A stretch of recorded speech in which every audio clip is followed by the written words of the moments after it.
గోదావరి జిల్లాలో 34 సీట్లలో గత ఎన్నికల్లో 2019లో మీకు 34 గాను 27 సీట్లు మీకు వచ్చినాయి. సో ఈసారి నమ్మకం ఉందా? ఇంకా అంతకంటే పెరుగుతాయి. నేను 175 అన్నాక 34 వేరే ఇదే నిజంగా చెప్తున్నా. కానీ పవన్ కళ్యాణ్ చెప్తాను నాకు గోదావరి జిల్లాలో బలం ఉంది, నాకు కుల బలం అని ఆయన డైరెక్ట్ చెప్పట్లేదు కానీ బలం ఉంది, మిగతా చోట్లంతా నా ఓట్ పర్సెంటేజ్ పెరిగింది, కానీ ఈస్ట్ వెస్ట్ గోదావరి జిల్లాల్లో అయితే 18 to 20% ప్లస్ నాది పెరిగిందని ఆయన కూడా పిఠాపురం పోటీ చేస్తున్నారు గోదావరి జిల్లాని ఫోకస్. సో దీనివల్ల ఆ 2 జిల్లాల్లో కాపు ఫ్యాక్టర్ కావచ్చు, ఇంక ఇతరత్ర కారణాలు పవన్ కళ్యాణ్ ఇంపాక్ట్ కావచ్చు, మీకు వైఎస్ఆర్ కాంగ్రెస్ పార్టీకి అక్కడ ఎఫెక్ట్ చేస్తుంది అనేది ఒక అంచనా. ఆంధ్రప్రదేశ్ ఓటరు కులాలకు వాటికి అతీతంగా ఇప్పుడు కాదు, లాస్ట్ టైం కూడా అట్లే రైజ్ అయ్యారు కాబట్టే మాకు 151 వచ్చాయి లాస్ట్ టైం కూడా. ఈసారి అంతకంటే బెటర్గా అవుతారు, ఎందుకంటే చూశారు కాబట్టి పాలన అక్కడ అదే అప్లై అవుతుంది. దీనికి తోడు మేము ముందు నుంచి చెప్తున్నాం, నేనైతే పర్సనల్గా అందరితో అంటున్నాను, మీడియాతో మాట్లాడినప్పుడు మాది ఒక డిసిప్లైన్డ్ స్టూడెంట్, ఎప్పుడు పరీక్ష పెట్టినా రెడీగా ఉండే రకంగా ప్రిపేర్ అవుతూ వచ్చాం. మేము అందుకోసమే ఎప్పుడు రెడీ అవుతున్నాం, చేంజెస్ చేసాము, మా డస్ట్ అంతా సెటిల్ అవుతుంది, టీం రెడీ అయింది, వెళ్ళిపోతున్నాం.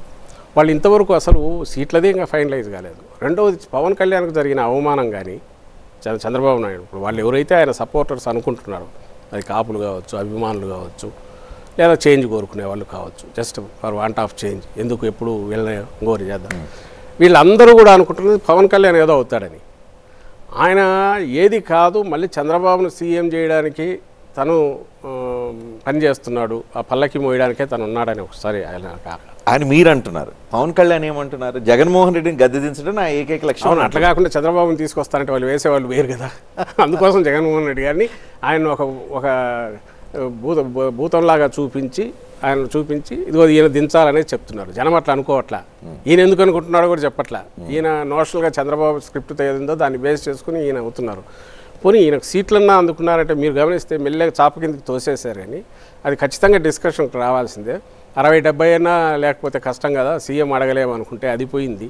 ఆఖరికి నాంచి 24, దానికి ఆయన ఇంటర్ప్రిటేషన్ కూడా ఇచ్చారు, గాయత్రి మంత్రం అన్నాడు, ఇంకోటి అన్నాడు, ఏదో చెప్పాడు. ఆఖరికి ఆయన వచ్చేసి 21. అవి కూడా ఈయన క్యాండిడేట్లందరినీ పంపిస్తున్నాడు చంద్రబాబు నాయుడు. ఒరిజినల్ జనసేన ఆయనతో ఉండే వాళ్ళకి ఇవ్వట్లా. బీజేపీ పరిస్థితి అట్లే దారుణంగా ఉంది. ఎవరైతే బీజేపీ బయట నుంచి టీడీపీ నుంచి వచ్చినారో వాళ్ళది ప్రిఫరెన్స్ ఉంది, వాళ్ళ సీట్లు చూసుకుంటున్నారు తప్ప ఒరిజినల్ బీజేపీ వాళ్ళ గురించి ఎవరు పట్టించుకోవట్లే. అల్టిమేట్ చంద్రబాబు నాయుడు గారు 3 ఇప్పుడు ఇండైరెక్ట్గా ఆయన అవుట్సోర్సింగ్ దీనికి పెట్టుకున్న కాంగ్రెస్ ఒకటి దీన్ని పెంచాక అక్కడ దాంట్లో కూడా ఈయన ఎవరెవరిని ఎక్కడికి పంపాలో చూస్తున్నాడు. దాంట్లో కొంత ఏదైనా కొంత చీల్చాలి, మా వైఎస్ అభిమాన ఓట్లు లేదంటే మైనారిటీ ఓట్లు అనేది అది ఒక కోరిక. ఈయన లెక్కలన్నీ పోతాయి, ఎందుకంటే ఈయన ప్రజల గురించి ఆలోచించట్లే. ఒక్కటే నేను అడుగుతా, ఈ 4 ఏళ్ళు మామూలుగా రూలింగ్లో ఉండేవాళ్ళు ప్రజల దగ్గరికి పోవాలంటే ఇబ్బంది పడతారు, ఎందుకంటే ఏదో ఒకటి నెగిటివ్ ఉంటుందని. మేమేమో కంటిన్యూస్గా ఇప్పటికి 3 సార్లన్నా గడపకు తిరిగి ఎక్స్ప్లెయిన్ చేయగలుగుతున్నాము. ప్రజలు ఇవన్నీ మాకు వచ్చినాయి అంటున్నారు, గుర్తు కూడా చేశాను. టీడీపీ వాళ్ళు ఒకసారైనా పోయినారా ఇంతవరకు? అక్కడ నానా పేర్లతో సభలు చిన్నవి జరపడము, గట్లు కట్టుకొని అది పెద్ద ఇదిగా చూపుకొని జరపడము. ఆ మధ్య ఒక్కసారి ఏదో ఓట్ల కోసం ఈ 6 6 ఇదని చెప్పేసి తీసుకెళ్ళి అటు ఇటు చేసి అడగడానికి పోయారు, అది కూడా ప్రాక్టికల్గా పోయింది. ఇంతవరకు ఎందుకు డోర్ టు డోర్ పోలేకపోతున్నారు? డోర్ టు డోర్ పోయి ఇదిగో మేము 14-19 మీద ఇంత బ్రహ్మాండంగా చేశాం, చంద్రన్న కానుక కింద ఇచ్చాం, ఇంకొకటి చేశాం, కాబట్టి మాకు వేయండి, జగన్మోహన్ రెడ్డి ఏం చేయలేదని ఎందుకు చెప్పలేకపోతున్నారు?